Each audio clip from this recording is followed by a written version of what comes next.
दोस्तों, अंतरिक्ष काला क्यों है?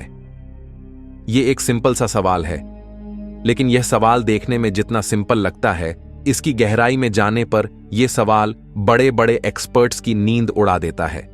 अब आप सोच रहे होंगे कि इसमें ऐसा क्या खास है? भाई, ऑब्वियसली अंतरिक्ष तो काला ही दिखेगा।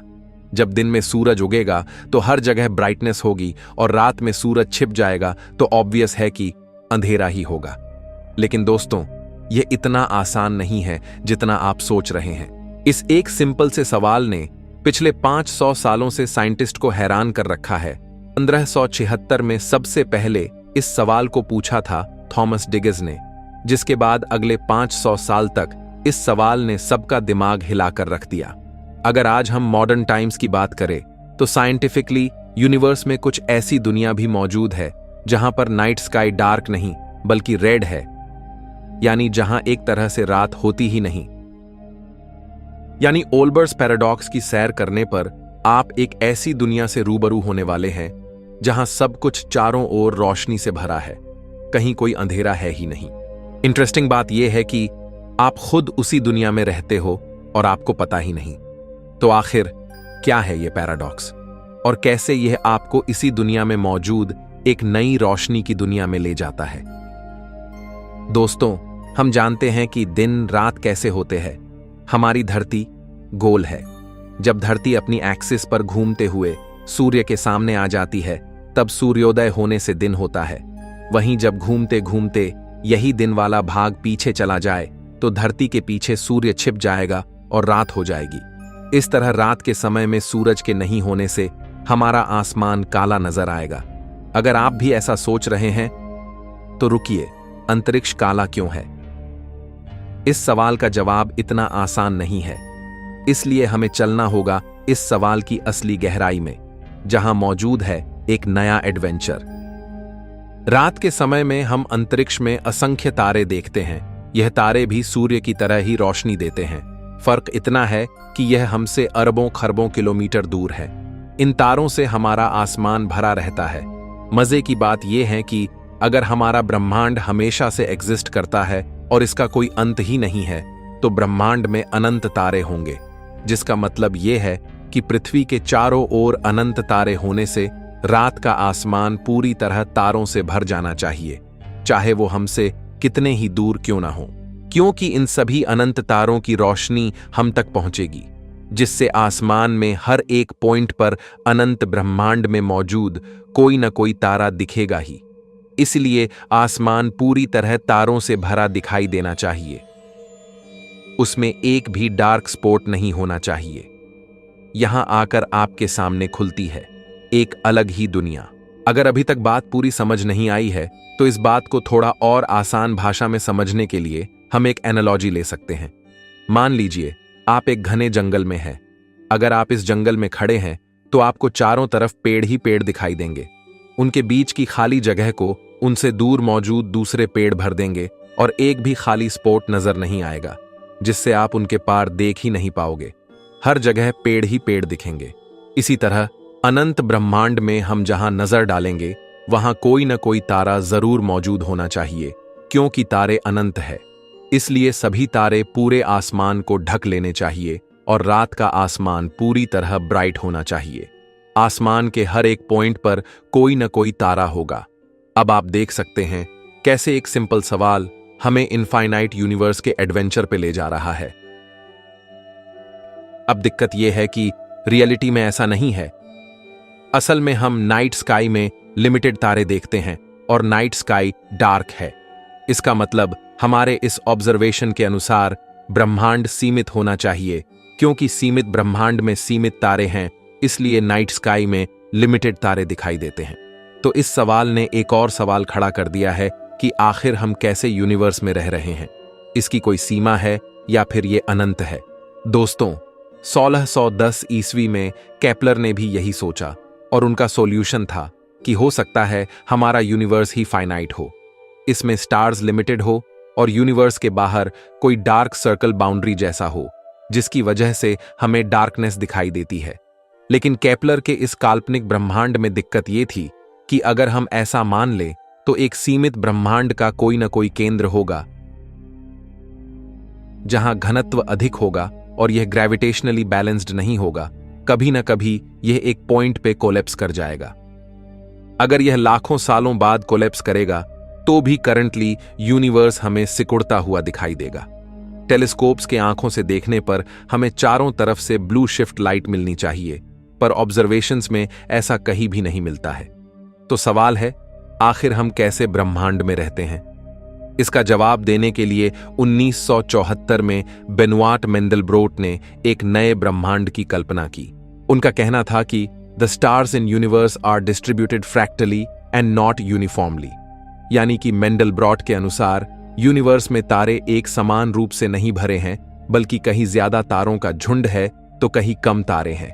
इस वजह से भले ही यूनिवर्स अनंत हो, लेकिन यूनिफॉर्म डिस्ट्रीब्यूशन ना होने की वजह से इसमें काफी खाली जगह भी होगी, जिस वजह से नाइट स्काई डार्क दिखेगा। लेकिन दोस्तों, असल में करंट ऑब्जर्वेशन से यह पता चलता है कि यूनिवर्स में मैटर डिस्ट्रीब्यूशन एक लार्ज स्केल पर होमोजीनियस और आइसोट्रॉपिक है, यानी हर जगह समान रूप से मैटर भरा है और हर दिशा में भी यह समान रूप से भरा हुआ है। इस वजह से मंडलब्रॉट का इमेजिनरी ब्रह्मांड हमें इस सवाल का जवाब देने में फेल हो जाता है। अब अनंत और अनादि ब्रह्मांड को मानने वाले कुछ एक्सपर्ट्स ने यह सॉल्यूशन दिया कि हमें हमारे आसपास के तारे तो दिखते हैं, लेकिन दूर के नहीं, क्योंकि दूर के तारे थोड़े धुंधले दिखेंगे और जैसे जैसे दूरी बढ़ेगी वे और धुंधले होते जाएंगे। अब अगर हम अपने नाइट स्काई को देखें तो हमें कई तारे काफी धुंधले दिखते हैं, क्योंकि वे दूर होते हैं। तो ऐसे में यह आर्ग्यूमेंट पहली नजर में हमें सही लगता है, लेकिन दोस्तों, अगर हम इसे विजुअली इमेजिन करके देखें तो पिक्चर अच्छे से क्लियर हो जाती है। मान लीजिए ऐसे ब्रह्मांड में धरती प्याज के केंद्र पर है, तो इस प्याज की पहली लेयर के स्टार्स को देखिए, जो कि धरती के काफी पास है। इन्हें हम आसानी से देख सकते हैं, लेकिन इनकी संख्या काफी कम है। अब नेक्स्ट लेयर में देखें तो ये स्टार्स काफी दूर है, पर इनकी रोशनी इतनी इंटेंस नहीं है। लेकिन जितना हम दूर जा रहे हैं, उतने ही धरती को घेरने वाले स्टार्स की संख्या भी पहली लेयर की तुलना में बढ़ जाती है। अब अगर इसे हम मैथमेटिकली देखें तो फर्स्ट लेयर के टोटल नंबर ऑफ स्टार्स की ओवरऑल ब्राइटनेस और दूसरी लेयर के टोटल स्टार्स की ओवरऑल ब्राइटनेस एग्जैक्टली सेम आती है। इंटरेस्टिंग बात यह है कि रियलिटी में मैथमेटिकली किसी स्टार की ब्राइटनेस 1/r² के रूप में घटती है और हर लेयर में स्टार्स संख्या प्रोपोर्शनली r² बढ़ जाती है, जिस वजह से ये एग्जैक्टली एक दूसरे को कैंसिल आउट कर देते हैं। अब जैसे जैसे हम आगे की लेयर्स में बढ़ते हैं, उनकी ब्राइटनेस भी उतनी ही आती है। जैसे जैसे तारे डिम होते हैं, वैसे वैसे उनकी संख्या भी बढ़ती जाती है। इसका मतलब है कि अगर हम धरती के चारों ओर मौजूद अनंत ब्रह्मांड की सभी लेयर्स के तारों की रोशनी को जोड़ते जाए, तो हमारा नाइट स्काई पूरी तरह 100% तारों से लबालब भरा दिखना चाहिए। पर दोस्तों, सवाल है, इसके बावजूद भी हमारा नाइट स्काई डार्क क्यों दिखता है? अब 1823 में हाइनरिक विल्हेल्म ओल्बर्स ने इस पैराडॉक्स को सॉल्व करने के लिए एक नया सॉल्यूशन दिया, जहां उन्होंने माना कि हम एक अनादि अनंत ब्रह्मांड में रहते हैं, लेकिन इस अनंत ब्रह्मांड के खाली स्पेस में काफी ज्यादा गैस और डस्ट पार्टिकल्स भी मौजूद है। यह अंतरिक्षीय धूल और गैस सितारों से आने वाले प्रकाश को अब्सॉर्ब कर लेती है, जिस वजह से ब्रह्मांड के अनंत तारों का प्रकाश हम तक नहीं पहुंच पाता और रात के समय स्पेस हमें डार्क दिखता है। अब यह एक काफी अनोखा सॉल्यूशन था, जिसे सुन के लगता है कि नाइट स्काई के डार्क होने का वास्तविक कारण यही होगा क्योंकि अंतरिक्ष में अधिकतर हिस्सा स्पेस है और इस स्पेस में नेबुलाज, गैस और डस्ट पार्टिकल्स भरे पड़े हैं, जो कि आने वाले लाइट को ब्लॉक कर देते हैं। और ओल्बर को लगा कि उन्होंने इस सवाल का सही जवाब दे दिया है। लेकिन दोस्तों, जॉन हर्शल ने काउंटर आर्ग्यूमेंट देते हुए कहा कि एक अनंत समय से चले आ रहे अनंत ब्रह्मांड में अगर ये गैस और डस्ट पार्टिकल सितारों की रोशनी को ब्लॉक कर देते हैं, तो काफी ज्यादा समय बीतने पर ये इंटरस्टेलर डस्ट और गैस हीट अप होकर काफी गर्म हो जाएंगे और ग्लो करके खुद चमकने लग जाएंगे, जिससे इनकी रोशनी भी पृथ्वी तक पहुंचेगी और नाइट स्काई फिर से पूरी तरह ब्राइट दिखना चाहिए। अब इस सवाल ने सबके नाक में दम करके रख दिया था। ऐसे में कुछ एक्सपर्ट्स ने सोचा कि ग्रेविटेशनल रेडशिफ्ट इस गुत्थी को आसानी से सुलझा सकती है, जो कि काफी यूनिक सॉल्यूशन है। अब उनके अनुसार अगर प्रकाश काफी दूर से आ रहा हो तो उसे कई ग्रेविटेशनल ऑब्जेक्ट की ग्रेविटी से इंटरेक्शन करना पड़ेगा, जिसकी वजह से लाइट अपनी एनर्जी लूज कर सकती है। अब इस आर्ग्यूमेंट के अनुसार एक अनंत, अनादि और स्थिर ब्रह्मांड में मौजूद अनंत तारों का प्रकाश जब अनंत दूरी से पृथ्वी तक आता है तो ग्रेविटेशनल इंटरैक्शन की वजह से यह लाइट रेडशिफ्ट हो जाती है। यानी ग्रेविटेशनल रेडशिफ्ट की वजह से प्रकाश की फ्रीक्वेंसी कम हो जाती है। इस वजह से यह विजिबल लाइट से इनविजिबल स्पेक्ट्रम में चली जाती है। अब वो लाइट तो हम तक पहुंच रही है, लेकिन हम उसे देख नहीं पाते, क्योंकि हम सिर्फ विजिबल लाइट को देख सकते हैं। लोअर स्पेक्ट्रम में मौजूद लाइट वेव जैसे इंफ्रारेड, माइक्रोवेव और रेडियो वेव को हम नहीं देख सकते। तो इस आर्ग्यूमेंट के अनुसार अनंत तारों का प्रकाश हम तक पहुंच तो रहा है, लेकिन वो प्रकाश गुरुत्वाकर्षण बल की वजह से अपनी एनर्जी लूज करके इनविजिबल फॉर्म में तब्दील हो जाता है और इसीलिए नाइट स्काई हमें डार्क नजर आता है। अब ये सॉल्यूशन काफी ज्यादा प्रॉमिसिंग लगता है और एक बार के लिए किसी को भी बिलीव हो जाएगा कि हम एक अनंत, अनादि और स्थिर ब्रह्मांड में रहते हैं। लेकिन दोस्तों, यहां पर भी काफी बड़ी प्रॉब्लम्स आएगी, जो एक इटर्नल इन्फिनिट यूनिवर्स को फिर से इम्पॉसिबल बनाती है। अब इसका कारण यह है कि ग्रेविटी की वजह से लाइट अपनी एनर्जी जरूर लूज करती है, लेकिन यह तभी होता है जब वो किसी गुरुत्वाकर्षण क्षेत्र से बाहर निकल रही हो। पर जब लाइट किसी गुरुत्व क्षेत्र के अंदर जाती है, तब वह एनर्जी गेन करती है और उसमें ग्रेविटेशनल ब्लू शिफ्ट आती है, यानी लाइट हायर स्पेक्ट्रम में भी चली जाती है। इसलिए अनंत अनादि ब्रह्मांड के अंदर प्रकाश अनंत बार ग्रेविटेशनल वेल के अंदर भी जाएगा और बाहर भी निकलेगा, तो इसकी फ्रीक्वेंसी पे नेट इफेक्ट 0 हो जाएगा। इस वजह से यह इनविजिबल नहीं होगा और नाइट स्काई ब्राइट ही रहेगा। यहां धीरे धीरे क्लियर हो रहा होगा कि एक अनंत ब्रह्मांड होने का मतलब क्या है। यह तो सिर्फ एक ही प्रॉब्लम है। ऐसे ब्रह्मांड में एक और बहुत बड़ी प्रॉब्लम खड़ी हो जाएगी। एक बार के लिए अगर हम मान भी लें कि लाइट इनविजिबल फॉर्म में चली जाएगी, तो एक अनादि समय से मौजूद अनंत ब्रह्मांड में यह लाइट इतनी ज्यादा हो जाएगी कि इसकी वजह से ब्रह्मांड में हर जगह टेम्परेचर भी अनंत तक पहुंच जाएगा। ऐसे में यह लाइट भले ही इनविजिबल हो, लेकिन यह यूनिवर्स में मौजूद किसी भी पदार्थ को पिघला देगी, क्योंकि ब्रह्मांड में इसका अमाउंट इतना ज्यादा हो जाएगा कि यह यूनिवर्स का टेम्परेचर ही हर जगह बढ़ा देगी। और यही कारण है कि एक अनंत, अनादि और स्थिर ब्रह्मांड अनंत तारों की रोशनी से हर जगह काफी गर्म हो जाएगा। इसलिए यह पैराडॉक्स किसी भी तरह इस तरह के ब्रह्मांड में सॉल्व नहीं होता है। तो फ्रेंड्स, अब हम आते हैं इसके रियल सॉल्यूशन पर, जो हमें आज के मॉडर्न साइंस के ऑब्जर्वेशन से मिलता है, जिससे हम उस नई दुनिया से भी रूबरू होंगे जहां वास्तव में स्काई पूरी तरह ब्राइट है, लेकिन एक ट्विस्ट के साथ। मॉडर्न ऑब्जर्वेशंस के अनुसार हमारा यूनिवर्स आज से 13.8 अरब साल पहले पैदा हुआ था और यह लगातार एक्सपेंड कर रहा है। यानी कि हम एक ऐसे यूनिवर्स में रह रहे हैं जिसकी पास्ट में एक शुरुआत है और जो लगातार फैल रहा है। अब यह चाहे अनंत हो या सीमित, दोनों ही केस में यह पैराडॉक्स सॉल्व हो जाता है। पहला कारण तो यह है कि ब्रह्मांड की शुरुआत है, यह किसी एक समय पे पैदा हुआ है, इसलिए तारों के प्रकाश के लिए एक समय सीमा बंध जाती है। इसलिए हमसे काफी ज्यादा दूर तारों की रोशनी को इतना समय ही नहीं मिला कि वो हम तक पहुंच पाए, यानी वो अभी भी रास्ते में ही है। यानी कि जब से यूनिवर्स पैदा हुआ है, उतना समय मतलब 13.8 अरब साल का समय, हमसे काफी दूर मौजूद तारों की रोशनी को हम तक पहुंचने में यह समय काफी कम पड़ जाएगा। हम यूनिवर्स में लगभग 46 अरब प्रकाश वर्ष दूर देख सकते हैं। उससे दूर मौजूद तारों की रोशनी को हम तक पहुंचने में अगले कई अरबों साल लग जाएंगे। इसलिए हम नाइट स्काई को डार्क देखते हैं। दूसरा कारण है ब्रह्मांड का विस्तार।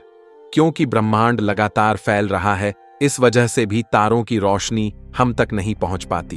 और कुछ तारों की रोशनी कॉस्मोलॉजिकल रेडशिफ्ट को प्राप्त होती है, यानी ब्रह्मांड के फैलने की वजह से यह इनविजिबल लाइट में तब्दील हो जाती है, जिसे हम इंसान अपनी आंखों से नहीं देख पाते। हमसे अरबों प्रकाश वर्ष दूर किसी तारे की रोशनी उसकी सरफेस से विजिबल लाइट की फॉर्म में ही रिलीज हुई है, लेकिन जैसे जैसे वो इंटरस्टेलर स्पेस से गुजरती है, अगले अरबों सालों तक जैसे तैसे यह रोशनी हम तक पहुंचती है। ब्रह्मांड के एक्सपेंशन की वजह से यह लाइट खुद स्ट्रेच हो जाती है। स्ट्रेच होने की वजह से इसकी वेवलेंथ बढ़ जाती है और यह एक इनविजिबल लाइट की फॉर्म में कन्वर्ट हो जाती है, जबकि हम इंसान लाइट के सिर्फ एक छोटे से भाग को देख सकते हैं, जिसे विजिबल स्पेक्ट्रम कहते हैं। हमारा ब्रह्मांड काफी तेजी से फैल रहा है, इसलिए ब्रह्मांड का एक काफी बड़ा भाग हमसे प्रकाश से भी तेज गति से दूर जा रहा है। इस कारण उनकी लाइट हम तक आने वाले अनंत समय में भी नहीं पहुंच सकती है, क्योंकि उस प्रकाश के लिए आगे का रास्ता ही प्रकाश से भी तेज गति से लंबा होता जाता है। यानी वह प्रकाश हमेशा ट्रेवल करता रहेगा, लेकिन कभी अपनी डेस्टिनेशन पर नहीं पहुंचेगा। इसलिए हमारा नाइट स्काई डार्क दिखाई देता है। तो दोस्तों, मॉडर्न टेलीस्कोपिक ऑब्जर्वेशन पिछले 500 साल से आ रहे इस सवाल को काफी बेहतर तरीके से सॉल्व कर देता है, जिस पर कोई काउंटर आर्ग्यूमेंट भी नहीं दिया जा सकता। हालांकि अभी भी एक ट्विस्ट बाकी है, लेकिन वहां जाने से पहले एक नया सवाल पैदा हो जाता है कि असल में हमारा ब्रह्मांड कैसा है? ये अनंत है या सीमित? ये हमेशा से है या किसी समय पैदा हुआ है? क्योंकि इस सिंपल से सवाल में इन बाकी सवालों के जवाब भी छिपे हैं। ओल्बर्ट्स पैराडॉक्स यूनिवर्स के दूसरे मॉडल में भी सोल्व होता है, जैसे कि एक ऐसे ब्रह्मांड में जो किसी एक समय पर पैदा तो हुआ है, लेकिन जो अनंत हो, जिसमें अनंत तारे हों और जो स्थिर है और होमोजीनियस हो। यहां भी नाइट स्काई डार्क होगा, क्योंकि ऐसे ब्रह्मांड की समय में एक शुरुआत है, जिस वजह से लाइट को अब तक पृथ्वी पर पहुंचने का समय ही नहीं मिला हो। अनंत दूरी पर स्थित तारे इतनी ज्यादा दूर है कि उनकी लाइट हमसे खरबों प्रकाश वर्ष दूर है और अगले अरबों सालों में जाकर हम तक उनका प्रकाश पहुंचेगा। इस वजह से समय में बंधे होने के कारण हमारा नाइट स्काई काला है। लेकिन दोस्तों, करंट ऑब्जर्वेशन हमें बताते हैं कि हमारा यूनिवर्स स्थिर नहीं है, बल्कि एक्सपेंड कर रहा है, और इस एक्सपेंशन का प्रमाण है CMB, यानी कॉस्मिक माइक्रोवेव बैकग्राउंड रेडिएशन। मतलब माइक्रोवेव प्रकाश का एक ऐसा भाग जो पूरे ब्रह्मांड में हर जगह एक समान रूप से मिलता हो और जिसका टेम्परेचर लगभग 2 केल्विन है, यानी पूरा यूनिवर्स काफी ठंडा है। वैज्ञानिकों के अनुसार यह इस बात का प्रमाण है कि ब्रह्मांड फैल रहा है, क्योंकि ब्रह्मांड में मौजूद प्रकाश को पूरे यूनिवर्स के फैलने की वजह से एक्सपैंडिंग स्पेस ने इस प्रकाश को भी फैला दिया, जिससे यह माइक्रोवेव स्पेक्ट्रम तक आ गया है। और पूरे यूनिवर्स में समान रूप से यह तभी हो सकता है जब खुद यूनिवर्स फैल जाए। तो यह कहा नहीं जा सकता कि हमारा यूनिवर्स सीमित है या अनंत, लेकिन यह एक्सपेंडिंग जरूर है। पर दोस्तों, इस पैराडॉक्स को समझने के बाद अब आप सोच रहे होंगे कि ब्रह्मांड के हर प्लेनेट पर नाइट स्काई तो काला ही होगा, लेकिन याद कीजिए, हमने एक ट्विस्ट की बात की थी। क्या हो अगर मैं आपसे कहूं कि ब्रह्मांड में हर जगह यही डार्क नाइट स्काई काला ना होकर ब्राइट भी हो सकता हो? जैसा कि मैंने आपसे कहा कि एक ऐसी दुनिया भी है जहां स्काई हर समय रेड दिखेगा। इसे समझने के लिए हमें इस पैराडॉक्स के एक दूसरे एस्पेक्ट को देखना पड़ेगा, और वो एस्पेक्ट है हम इंसानों का विजन। यह पैराडॉक्स हम इंसानों के लिमिटेड विजन की वजह से पैदा होता है। मान लीजिए, अगर हम इंसान प्रकाश के लोअर स्पेक्ट्रम को देख पाते, यानी अगर हम रेडियो वेव, माइक्रोवेव को देख पाते, तो क्या तब भी हमें नाइट स्काई काला दिखता? इसका जवाब है नहीं। अगर हम इंसान प्रकाश के इनविजिबल भाग, यानी माइक्रोवेव स्पेक्ट्रम को देख पाते, तो हमें हर जगह CMB, यानी कॉस्मिक माइक्रोवेव बैकग्राउंड रेडिएशन दिखाई देता। चाहे दिन हो या रात, हमें हर जगह ब्राइटनेस दिखती, क्योंकि यह रेडिएशन पूरे ब्रह्मांड में हर जगह समान रूप से चारों ओर से आ रही है। ऐसे में अगर कोई इंटेलिजेंट जीव इस लाइट को देख पाए, तो उसके लिए अंतरिक्ष काला नहीं होगा। यानी यही अंतरिक्ष, यही ब्रह्मांड जिसमें हम रहते हैं, हमारे लिए काला है, लेकिन यही ब्रह्मांड किसी दूसरे इंटेलिजेंट जीव के लिए ब्राइट भी हो सकता है। अब यहां पर एक और नया ट्विस्ट पैदा होता है जो एक फिलोसॉफिकल सवाल को उठाता है कि आखिर सच्चाई क्या है। क्योंकि जिस इंटेलिजेंट लाइफ को अंतरिक्ष ब्राइट दिखेगा, उसके दिमाग में यह सवाल ही नहीं पैदा होगा कि अंतरिक्ष काला क्यों है। उसके लिए यह पैराडॉक्स एग्जिस्ट ही नहीं करेगा। उसके लिए तो सवाल यह होगा कि अंतरिक्ष ब्राइट क्यों है। यानी इसी यूनिवर्स में रहने वाले दो इंटेलिजेंट लाइफ के लिए दिमाग में उठने वाले सवाल भी एक दूसरे से ऑपोजिट होंगे। ऐसे में यह सवाल उठेगा कि असली सवाल क्या है, असली सच्चाई क्या है। क्या जो रियलिटी हमने खोजी है वो असली है? असल में हम इंसान अपना नॉलेज अपने लिमिटेड सेंसेस के थ्रू डेवलप किए हैं, और इसी यूनिवर्स में रहने वाले कोई दूसरे इंटेलिजेंट लाइफ का नॉलेज भी उनके लिमिटेड सेंसर्स पर बेस्ड होगा। ऐसे में सवाल होगा कि आखिर सच क्या है? क्या हमारा नॉलेज सही है? क्या हम रियलिटी को जानते हैं? पुराने समय में हम इंसानों के पास कोई टेक्नोलॉजी नहीं थी। नॉलेज के लिए हमें सिर्फ अपने लिमिटेड सेंसेस पर ही निर्भर रहना पड़ता था। लेकिन आज के समय में हम उन चीजों को भी जान सकते हैं जो हमारे लिमिटेड ह्यूमन सेंस के परे है। इसलिए हम अपने नॉलेज पर यकीन कर सकते हैं।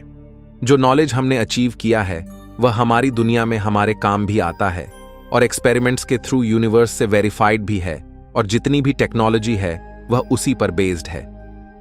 लेकिन इस पैराडॉक्स की सैर करने के बाद हम इस कंक्लूजन पर भी पहुंचे हैं कि ब्रह्मांड में मौजूद हमसे अलग इंटेलिजेंट सिविलाइजेशंस का नॉलेज भी हमसे काफी अलग हो सकता है। ऐसे में मेरा आप सबसे सवाल है कि क्या उस इंटेलिजेंट लाइफ के पास कुछ हाई एडवांस नॉलेज भी है जिस पर अभी तक हमारी पहुंच नहीं हो? इस वजह से वह कितनी ज्यादा पावरफुल हो सकती है। क्या होगा अगर ऐसी एक नहीं बहुत सारी इंटेलिजेंट सिविलाइजेशंस हो जो एक ही दुनिया में रहती हो लेकिन एक दूसरे को जानती ही ना हो? या फिर कोई हायर सिविलाइजेशन जिसके पास हर टाइप का विजन हो और वो हमें कंट्रोल कर रही हो? कमेंट में हमें जरूर बताएं। मैं मिलता हूं आपसे किसी अगले वीडियो में। तब तक के लिए ब्रह्मांड में घूमते रहिए।